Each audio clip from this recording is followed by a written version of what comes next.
Hello guys, welcome to Sai study circle. 2024 income tax 2 ನಲ್ಲಿ income from business ಗೆ ಒಂದು 15 marks question ಕೊಟ್ಟಿದ್ದಾರೆ. ಓಕೆನಾ? ಆ ಕ್ವಶನ್ ನ ಓದೋದಕ್ಕೆ ಮುಂಚೆ ಪುನಃ ನಾನು ಹೇಳ್ತಾ ಇದ್ದೀನಿ ಏನಂತ. MBA ಯಾರ್ಯಾರು ಸೇರ್ಕೋಬೇಕು ಅನ್ಕೊಂಡಿದ್ದೀರಾ ಅವ್ರಿಗೆಲ್ಲ Sambhram academy of management studies ತುಂಬಾ ಚೆನ್ನಾಗಿದೆ. ಯಾಕೆ ಅಂತ ಹೇಳಿದ್ರೆ ಅಲ್ಲಿ ನಾನು ಕೆಲಸ ಮಾಡ್ತಾ ಇದ್ದೀನಿ. ಓಕೆನಾ? ಅಲ್ಲಿ ನಾನು ಗೆಸ್ಟ್ ಫ್ಯಾಕಲ್ಟಿ ಆಗಿದ್ದೀನಿ. ಹಾಗೆ ಒಳ್ಳೊಳ್ಳೆ ಸಬ್ಜೆಕ್ಟ್ಸ್ ನ ಪಾಠ ಮಾಡ್ತಾ ಇದ್ದೀನಿ MBA ನಲ್ಲಿ. ಓಕೆನಾ? ಯಾರ್ಯಾರಿಗೆ ಇಂಟ್ರೆಸ್ಟ್ ಇದೆ ಅವರೆಲ್ಲ ನೋಡಿ, ಇಲ್ಲಿ ಪೋಸ್ಟರ್ ಹಾಕಿದ್ದೀನಿ. Sambhram academy of management studies ಅಲ್ಲಿ PGCET ಕೋಡ್ ಇದೆ. PGCET ಇಂದ ಆದ್ರೂ ಬರ್ಬೋದು, ಮ್ಯಾನೇಜ್ಮೆಂಟ್ ಕೋಟಾ ಇಂದ ಆದ್ರೂ ಬರ್ಬೋದು. ಬಟ್ ನೀವು PGCET ಇಂದ ಬಂದ್ರೆ ನಿಮ್ಗೆ ಫೀಸ್ ಕಡಿಮೆ ಆಗುತ್ತೆ. ಓಕೆ, ಸೊ ಬಂದ್ರೆ ನನ್ನ ಹೆಸರು ಹೇಳಿದ್ರೆ ಸಾಕು, ನಿಮ್ಗೆ ಇನ್ನೂ ಒಂದಷ್ಟು ಸ್ಕಾಲರ್ಶಿಪ್ಸ್ ಕೊಡ್ತಾರೆ. ಒಳ್ಳೆ ಅಮೌಂಟ್ ಅಲ್ಲಿ ನಿಮ್ಗೆ ಸ್ಕಾಲರ್ಶಿಪ್ ಅನ್ನ ಕೊಡ್ತಾರೆ. ಸೊ ಹಾಗೆ ನಾನು ಅಲ್ಲಿರ್ತೀನಿ, ಬಂದ್ರೆ ಭೇಟಿ ಮಾಡಿ. Thank you. ಈಗ ಕ್ವಶನ್ ಡಿಸ್ಪ್ಲೇ ಮಾಡ್ತೀನಿ, ನೋಡ್ಕೊಳ್ಳಿ. ಕ್ವಶನ್ ಡಿಸ್ಪ್ಲೇ ಮಾಡಿದಾಗ ಏನಿದೆ ಅಂತ ನೋಡೋಣ. ಇದು half minute. Okay guys, quick ಆಗಿ ಕ್ವಶನ್ ನೋಡ್ಬಿಡೋಣ. ಇದು ಸುಮಾರಾಗಿ ದೊಡ್ಡ ಕ್ವಶನ್ ಇದೆ. ಓಕೆನಾ? 2 ಪೇಜ್ ಅಲ್ಲಿ ಬರ್ತದೆ, 2 ಇದ್ರಲ್ಲಿ ಬರ್ತದೆ, ನೋಡ್ಕೊಳ್ಳಿ. Following is a profit and loss account additional information Sudarshan for the previous year 24-25. Profit and loss account for the year 31st of March 2025. Opening stock, purchases, wages, freight, ಏನೇನೋ ಐಟಮ್ ಕೊಟ್ಟಿದ್ದಾನೆ. Credit side ಅಲ್ಲಿ ಓಕೆನಾ, dividend on shares ಏನೇನೋ item ಇದೆ. ಓಕೆನಾ? ನಮ್ಗೆ ಅದು ಬೇಡ. ನಮ್ಗೆ ಏನ್ ಬೇಕು ಅಂದ್ರೆ ನೆಟ್ ಪ್ರಾಫಿಟ್ ಬೇಕು, ಅಡ್ಜಸ್ಟ್ಮೆಂಟ್ಸ್ ಬೇಕು. ನೆಟ್ ಪ್ರಾಫಿಟ್ ಬೇಕು, ಅಡ್ಜಸ್ಟ್ಮೆಂಟ್ ಬೇಕು. ಈಗ ನೆಟ್ ಪ್ರಾಫಿಟ್ ನೋಡಿ, ಅಲ್ಲೇ ಕಾಣಿಸ್ತಾ ಇದೆ. ನೆಟ್ ಪ್ರಾಫಿಟ್ 5,73,000 ತೋರಿಸ್ತಾ ಇದೆ. ಕರೆಕ್ಟ್ ಏನಪ್ಪ? ಫಸ್ಟ್ ನಮ್ಗಿದೆ ಬೇಸು 5,73,000. ಈಗ ಫಸ್ಟ್ ಅಡ್ಜಸ್ಟ್ಮೆಂಟ್ ಓದೋಣ. Salaries include a payment to a relative employee which is considered to be unreasonable up to 8,500. ಯಾರೋ ಒಬ್ಬರನ್ನ ನಮ್ಮ ರಿಲೇಟಿವ್ ನಮ್ಮ ಅಚ್ಚನ್ನ ಅಪಾಯಿಂಟ್ ಮಾಡ್ಕೊಂಡಿದ್ದೀನಿ. ಮಾಡ್ಕೊಂಡು ಏನ್ ಮಾಡಿದ್ದೀನಿ, ನಮ್ಮ ಅಚ್ಚ ಅಲ್ವಾ ಅಂತ ಹೇಳ್ಬಿಟ್ಟು ನಾನು ಹೆಂಡತಿ ಹೇಳಿದ್ಲು ಅಂತ ಅವ್ರಿಗೆ ಒಂದು 8,000 ರೂಪಾಯಿ ಅಷ್ಟು ಜಾಸ್ತಿ ಕೊಟ್ಬಿಟ್ಟಿದ್ದೀನಿ. ಏನ ಸ್ಯಾಲರಿ ಆ 8,500 ರೂಪಾಯಿ ಜಾಸ್ತಿ ಕೊಡಬಾರ್ದಾಗಿತ್ತು ಅಂತ ಇನ್ಕಮ್ ಟ್ಯಾಕ್ಸ್ ಡಿಪಾರ್ಟ್ಮೆಂಟ್ ಅವರು ಅಬ್ಜೆಕ್ಷನ್ ಮಾಡಿದ್ದಾರೆ. ಸೊ 8,500 ನಾನು ಏನ್ ಮಾಡ್ತಾ ಇದ್ದೀನಿ, ಇನ್ ಅಡ್ಮಿಸಿಬಲ್ ಅಂತ ಕರಿತೀನಿ. ಸ್ಯಾಲರಿ 8,500. ಎರಡನೇ ಅಡ್ಜಸ್ಟ್ಮೆಂಟ್ ನೋಡೋಣ. Purchase include 2 payments 30,000, 10,000 paid in cash to a supplier. ನೋಡಿ, ಪರ್ಚೇಸ್ ಮಾಡಿದ್ರೆ 10,000ಕ್ಕಿಂತಲೂ ಜಾಸ್ತಿ ಏನಾದ್ರು ಕ್ಯಾಶ್ ಅಲ್ಲಿ ಕೊಟ್ಟಿದ್ರೆ, 10,000ಕ್ಕಿಂತಲೂ ಜಾಸ್ತಿ ಕೊಟ್ಟಿದ್ರೆ ಅದು ಇನ್ ಅಡ್ಮಿಸಿಬಲ್ ಮಾಡ್ತೀವಿ. ಇಲ್ಲಿ 2 ಪೇಮೆಂಟ್ ಮಾಡಿದ್ದಾನೆ, ಒಂದು 30,000, ಒಂದು 10,000 ಕ್ಯಾಶ್ ಅಲ್ಲಿ. 30,000 ಕೊಡಬಾರ್ದಾಗಿತ್ತು, ಅವ್ನು ಚೆಕ್ ಕೊಡ್ಬೇಕಾಗಿತ್ತು. 10,000 ಓಕೆ, ಬಟ್ 30,000 ಯಾಕೆ ಅಂತ ಇನ್ಕಮ್ ಟ್ಯಾಕ್ಸ್ ಡಿಪಾರ್ಟ್ಮೆಂಟ್ ಕ್ವಶನ್ ಕೇಳಿದ್ದಾರೆ. ಅದು ನೀನೇನಾದ್ರೂ ಫ್ರಾಡ್ ಮಾಡಿರ್ಬೋದು ಅಂತ. ಸೊ ಅದಕ್ಕೆ ಏನ್ ಮಾಡೋಣ, purchases in cash more than 10,000 ಇದ್ದಿದ್ರಿಂದ 30,000 ರೂಪಾಯಿ ಏನ್ ಮಾಡೋಣ, ಇನ್ ಅಡ್ಮಿಸಿಬಲ್ ಮಾಡೋಣ. ಅರ್ಥ ಆಯ್ತಾ? 10,000 ಬಿಟ್ಬಿಡೋಣ. Next, opening stock is valued at 10% above cost, closing stock is 10% above cost. ಎರಡು ಕೂಡ ಓಪನಿಂಗ್ ಸ್ಟಾಕು ಜಾಸ್ತಿ ತೋರಿಸ್ತಾ ಇದೆ, ಕ್ಲೋಸಿಂಗ್ ಸ್ಟಾಕ್ ಜಾಸ್ತಿ ತೋರಿಸ್ತಾ ಇದೆ, 10% ಅಷ್ಟು. ನೋಡಿ, ಯೂಶುವಲ್ ಆಗಿ ಓಪನಿಂಗ್ ಸ್ಟಾಕ್ ಎಷ್ಟು, ಓಪನಿಂಗ್ ಸ್ಟಾಕ್ ನಮ್ಮ ಹತ್ರ ಎಷ್ಟಿದೆಯಪ್ಪ ಅಂದ್ರೆ ನೋಡಿ 85,000 ರೂಪಾಯಿ ಇದೆ. ಇದೆಯಾ? 85,000 ಇದೆ. ನಾವು ಸ್ಟಾಕ್ ನ 100 ರೂಪಾಯಿ ಸ್ಟಾಕ್ ನ 100 ರೂಪಾಯಿ ಅಂತ ಬರೀಬೇಕು. 100 ರೂಪಾಯಿ ಸ್ಟಾಕ್ ನ 100 ರೂಪಾಯಿ ಅಂತ ಬರೀಬೇಕು. ಆದ್ರೆ ನಾವೇನ್ ಮಾಡಿದೀವಿ, 110 ರೂಪಾಯಿ ತೋರಿಸ್ಬಿಟ್ಟಿದ್ವಿ. ಓಕೆನಾ ಸರ್? ಹೆಂಗ್ ಸರ್ ಅದು, ಎಕ್ಸ್ಪ್ಲೈನ್ ಮಾಡಿ ಸರ್. ಈಗ ಫಾರ್ ಎಕ್ಸಾಂಪಲ್, ಹೋದ ವರ್ಷ ನಾನು ಸ್ಟಾಕ್ ಪರ್ಚೇಸ್ ಮಾಡಿದ್ದೆ 100 ರೂಪಾಯಿ. ಅದರದ್ದು ಮಾರ್ಕೆಟ್ ವ್ಯಾಲ್ಯೂ ಇವತ್ತು 110 ರೂಪಾಯಿ ಆಗಿದೆ. ನಾನೇನ್ ಮಾಡಿದ್ದೀನಿ, 100 ರೂಪಾಯಿ ಬರೆಯೋ ಬದಲು 110 ರೂಪಾಯಿ ಅಂತ ತಪ್ಪಲ್ವಾ ಅದು? ಸೊ ಅದಕ್ಕೋಸ್ಕರ ಹಾಗಾದ್ರೆ 10% ಇನ್ನು ಎಕ್ಸ್ಟ್ರಾ ಏನ್ ಚಾರ್ಜ್ ಮಾಡಿದ್ದೀನಿ, ಆ ಓಪನಿಂಗ್ ಸ್ಟಾಕ್ ಜಾಸ್ತಿ ತೋರಿಸಿರೋದ್ರಿಂದ ಪ್ರಾಫಿಟ್ ಏನಾಗಿರುತ್ತೆ, ಕಡಿಮೆ ಆಗಿರುತ್ತೆ. ಸರ್ ಹೆಂಗ್ ಸರ್?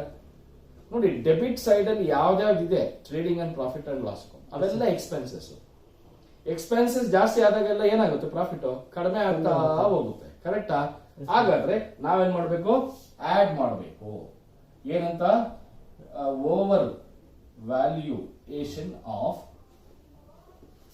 ಓಪನಿಂಗ್ ಸ್ಟಾಕ್ 85,000 110 ಆದ್ರೆ 10% ಎಷ್ಟಾಗುತ್ತೆ ಹೇಳಪ್ಪ ನೋಡೋಣ. 85,000 ಸರ್ 77,272 77,077 ಇಂಟು 10 ಮಾಡೋ 100 ಮಾಡಬೇಡಲ್ಲ. ಯಾ ಸರ್ ಕ್ಯಾಲ್ಕುಲೇಟ್ ಇಟ್ಕೊಂಡು ಮಾಡಕ್ ಬರಲ್ಲ. ಡಿವೈಡೆಡ್ ಬೈ 110 ಮಾಡೋ 1000 ಮಾಡ್ತಾವನೆ. 110 ಇಂಟು ಇಂಟು 10 10 ಎಷ್ಟು ಬರ್ತಾ ಇದೆ? 77,727. ಅದನ್ನ ಹೇಳೋದು ಏನೇನೋ ಹೇಳ್ತಾನೆ. 7,727. ಕಾಮನ್ ಸ್ಟೂಡೆಂಟ್ಸ್ ನೀವೆಲ್ಲ ನಂಬರ್ಗಳು ಹೆಂಗಿರ್ಬೇಕು. ಸರಿ, ಓಪನಿಂಗ್ ಸ್ಟಾಕ್ ಜಾಸ್ತಿ ಮಾಡಿದಾಗ ಎಕ್ಸ್ಪೆನ್ಸಸ್ ಜಾಸ್ತಿ ಆದ್ರೆ ಪ್ರಾಫಿಟ್ ಕಡಿಮೆ ಆಗಿರುತ್ತೆ. ಈಗ ಆಡ್ ಮಾಡಿದ್ವಿ. ಅದೇ ತರ ಕ್ಲೋಸಿಂಗ್ ಸ್ಟಾಕ್ ಕೂಡ ಜಾಸ್ತಿ ಮಾಡಿದ್ದಾನೆ ನೋಡಿ. ಕ್ರೆಡಿಟ್ ಸೈಡ್ ಅಲ್ಲಿ trading account, profit and loss account ಅಲ್ಲಿ ಯಾವುದೇ ಐಟಮ್ ಕ್ರೆಡಿಟ್ ಅಲ್ಲಿ ಇದ್ರೆ ಅದು ಇನ್ಕಮ್. ಇನ್ಕಮ್ ₹100 ಇನ್ಕಮ್ ನ ₹100 ತೋರಿಸಿದ್ರೆ ₹110 ತೋರಿಸಿದ್ದಾನೆ. ಅರ್ಥ ಆಗ್ತಿದ್ಯಾ? ಸರಿ ಸರ್. ಸಿ ಕ್ಲೋಸಿಂಗ್ ಸ್ಟಾಕ್ ಜಾಸ್ತಿ ಆದಾಗ, ಇನ್ಕಮ್ ಜಾಸ್ತಿ ಆದಾಗ ಪ್ರಾಫಿಟ್ ಜಾಸ್ತಿ ಆಗಿರುತ್ತೆ. ಈಗ ಏನ್ ಮಾಡ್ಬೇಕು ನಾವು? ಲೆಸ್ ಮಾಡ್ಬೇಕು. ಜಾಸ್ತಿ ಆಗಿರುತ್ತಲ್ವಾ, ಅದಕ್ಕೆ closing stock over valued, closing stock over valued 1,10,000 divided by 110 into 10. ಈಗ ಇದು ₹10,000 ಬರುತ್ತೆ. ಓಕೆನಪ್ಪ? ಅಲ್ಲಿಗೆ ಆ ಅಡ್ಜಸ್ಟ್ಮೆಂಟ್ ಕೂಡ ಮುಗಿಸ್ಬಿಟ್ವಿ. ಮುಗಿಸಿದ್ವಾ ಇಲ್ವಾ? ಮುಗೀತು. ಈಗ next adjustment, allowable depreciation is 34,500. ಇಲ್ಲಿ ಬರೀರಿ. Depreciation as per IT rules 34,500. Profit and loss account ಅಲ್ಲಿ ಇದೆಯಾ ಡಿಪ್ರಿಸಿಯೇಷನ್? ಇದೆ. 30,500. Depreciation 30,500. Next 60% car expenses for personal purpose ಅಂತ ಹೇಳಿದ್ರೆ ಬಿಸ್ನೆಸ್ ಪರ್ಪಸ್. 60% ಅಷ್ಟು ಕಾರ್ ಅನ್ನ ಬಿಸ್ನೆಸ್ ಯೂಸ್ ಮಾಡ್ತಾ ಇದ್ದಾರೆ. ಈ 40% ಪರ್ಸನಲ್ ಯೂಸ್ ಮಾಡ್ತಾ ಇದ್ದಾರೆ. ಹೌದಾ? ಅಲ್ಲಿ ಎಲ್ಲಾದ್ರೂ ಕಾರ್ ಎಕ್ಸ್ಪೆನ್ಸಸ್ ಅಂತ ಇದೆಯಾ? ಇದೆ. 12,000. ಕರೆಕ್ಟ್ ಏನಪ್ಪಾ? ಸೊ ಕಾರ್ ಎಕ್ಸ್ಪೆನ್ಸಸ್ 12,000 rupees ಅಲ್ಲಿ 40% 4,800 rupees ನ ಇನ್ಅಡ್ಮಿಸಿಬಲ್ ಮಾಡಿ.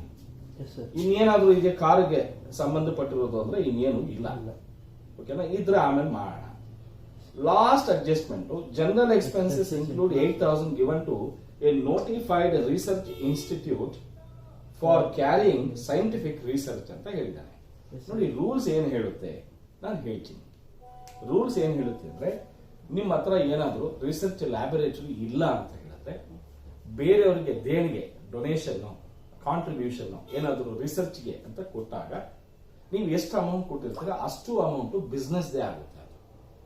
ಅರ್ಥ ಆಗ್ತಿದ್ಯಾ? ಸೊ ಅದಕ್ಕೋಸ್ಕರನೇ ಈ ಪಾಯಿಂಟ್ ಅನ್ನ ಎಲ್ಲೂ ತೋರ್ಸಕ್ಕೆ ಹೋಗ್ಬೇಡಿ. ಅರ್ಥ ಆಗ್ತಿದ್ಯಾ? ಸೊ ಈಗ ಎಲ್ಲ ಅಡ್ಜಸ್ಟ್ಮೆಂಟ್ಸ್ ಮುಗೀತು. ಈಗ ಪ್ರಾಫಿಟ್ ಅಂಡ್ ಲಾಸ್ ಅಕೌಂಟ್ ಅಲ್ಲ, ಟ್ರೇಡಿಂಗ್ ಇಂದ profit and loss account debit side ಇಂದ ನೋಡೋಣ. ಓಪನಿಂಗ್ ಸ್ಟಾಕ್ ಆಗಿದೆ, ಪರ್ಚೇಸಸ್ ಆಗಿದೆ, wages business, freight business, gross profit ಬೇಡ, ಆಫೀಸ್ ಎಕ್ಸ್ಪೆನ್ಸಸ್ ಬಿಸ್ನೆಸ್, ಸ್ಯಾಲರೀಸ್ ಆಗಿದೆ. ಹೌದಾ? Rent and taxes business, income tax ಏನದು? ಇನ್ಕಮ್ ಟ್ಯಾಕ್ಸ್ ಎಷ್ಟದು? 18,000. 18,000. Income tax 18,000. Household expenses ಏನಪ್ಪ? Household expenses.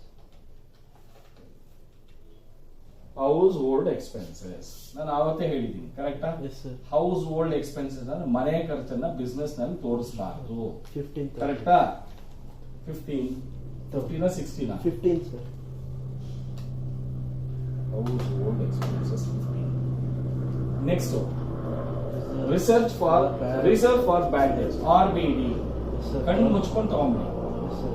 ರಿಸರ್ವ್ ಅಂತ ಇದ್ರೆ, ಪ್ರಾವಿಷನ್ ಅನ್ನೋ ವರ್ಡ್ ಇದ್ರೆ ಕಣ್ಣು ಮುಚ್ಕೊಂಡು ತಗೊಂಡ್ಬಿಡಿ. ಈಗ ಅಡ್ವರ್ಟೈಸ್ಮೆಂಟ್ ಇದು office.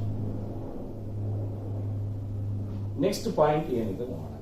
Advertisement business Business. Donations Yes, sir. 8,000. 8,000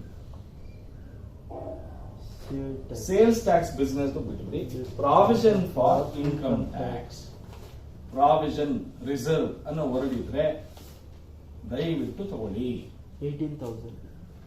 18,000 next Carriage. out. Carriage outwards business Yes, sir. ಓಕೆನಾ Drawing. Drawings so proprietor business ದುಡ್ಡನ್ನ ಸ್ವಂತಕ್ಕೆ ಅಂತ ತಗೊಂಡೋಗಿದ್ದಾನೆ ಮತ್ತೆ ವಾಪಸ್ ಕೊಡ್ತಾನೆ Yes, sir. ಅದು ಎಕ್ಸ್ಪೆನ್ಸಸ್ ಅಲ್ಲ ಅರ್ಥ ಆಗ್ತಾ ಇದೆಯಾ Yes, sir. ಜನರಲ್ ಎಕ್ಸ್ಪೆನ್ಸಸ್ ಆಗಿದೆ interest on capital 19,000. Interest on capital 19,000. 19,000 next Bad debt. Bad debts business repair business taxes insurance business car expenses ಆಗಿದೆ ಆಡಿಟ್ ಫೀಸ್ ಬೇಡ ಬಿಸ್ನೆಸ್ ಡಿಪ್ರಿಸಿಯೇಷನ್ ಆಗಿದೆ ಕರೆಕ್ಟ್ ಏನಪ್ಪ ಡಿಪ್ರಿಸಿಯೇಷನ್ ಆಗಿದೆ ನೆಟ್ ಪ್ರಾಫಿಟ್ ತಗೊಂಡು ಅಲ್ಲಿಗೆ debit side ಅಲ್ಲಿ ಎಲ್ಲ ಮುಗೀತು Yes, sir. ಈಗ ಕ್ರೆಡಿಟ್ ಸೈಡ್ ಹೋಗೋಣ ಸೇಲ್ಸ್ ಆಗಿದ್ ಬೇಡ ಕ್ಲೋಸಿಂಗ್ ಸ್ಟಾಕ್ ಆಗಿದೆ ಗ್ರಾಸ್ ಪ್ರಾಫಿಟ್ ಬೇಡ ಡಿವಿಡೆಂಡ್ ಆನ್ ಶೇರ್ಸ್ ನೋಡಿ ಇನ್ ಅಡ್ಮಿಸಿಬಲ್ ಇನ್ಕಮ್ ಡಿವಿಡೆಂಡ್ಸ್ All. ಎಷ್ಟಿದೆ 12,000 ಇದೆ ಕರೆಕ್ಟ್ Yes, ಏನಾ sir. Yes, sir. Next point Rent rent from house house property rent from House property.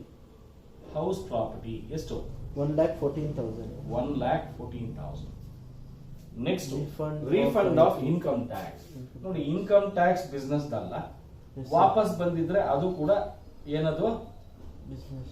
Business ಅಲ್ಲ Yes, sir. Income tax business ಅಲ್ಲ refund ಬಂದ್ರು business ಅಲ್ಲ Yes, sir. ಓಕೆನಾ interest on government securities Yes, sir.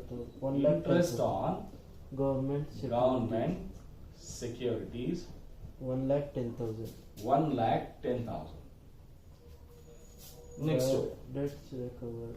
Bad dates recovered ಏನಾದ್ರೂ ಕೊಟ್ಟಿದಾನ ಇಲ್ಲ sir. Adjustment ಅಲ್ಲಿ ಏನಾದ್ರು ಕೊಟ್ಟಿದಾನ ಅಲೌಡ ಡಿಸಲೌಡ ಏನು ಕೊಟ್ಟಿಲ್ಲ ಅಂದ್ರೆ ಅದು ಅಲೌಡ್ ಬಿಸ್ನೆಸ್ ಬಿಟ್ಬಿಡಿ Yes, sir. Next profit on sale of machinery profit on sale of Machinery. Machinery 1,90,000. 1,90,000 miscellaneous income business ಬಿಟ್ಬಿಡಿ Yes, sir. ನೋಡ್ರಪ್ಪ ಇಷ್ಟು ಪಾಯಿಂಟ್ ಇದೆ ಓಕೆನಾ Yes, sir. ಈಗ ನಾವೇನ್ ಮಾಡಬೇಕು ಅಂದ್ರೆ ಒಂದೊಂದೇ ಟೋಟಲ್ ಮಾಡಬೇಕು ಇದು ಪ್ಲಸ್ ಇರೋದ್ರಿಂದ ಪ್ಲಸ್ ಹಾಕ್ಬಿಡಿ ಇದು 27 ಇಲ್ಲಿ 8 plus 5 13 20 25 2 carries 11 19 27 35 43 48 56 56 60 67 67 75 7 carries 8 9 10 11 11 14 14 plus 3 70 1,75,527 correct ಇದೆಯಾ ಒಂದ್ಸರಿ ಚೆಕ್ ಮಾಡಿ ಹೇಳು 7,48,527 Yes, sir. ಇದರಿಂದ ಮೈನಸ್ ಮಾಡೋಣ 34,500 ಮಾಡಿದ್ರೆ 7,14,027 7,14,027 48,000. Yes, sir. ಓಕೆನಾ ಈಗ ಇವೆಲ್ಲ ಮೈನಸ್ ಮಾಡಬೇಕು ಸೊ ಮೈನಸ್ ಅಂತ ಹಾಕೊಳ್ಳಿ 3 zeros 10 12 1 carries 10 11 12 13 14 1 carries 2 3 4 4,42,000 ಮೈನಸ್ ಮಾಡಿ ಮೈನಸ್ ಮಾಡಿದ್ರೆ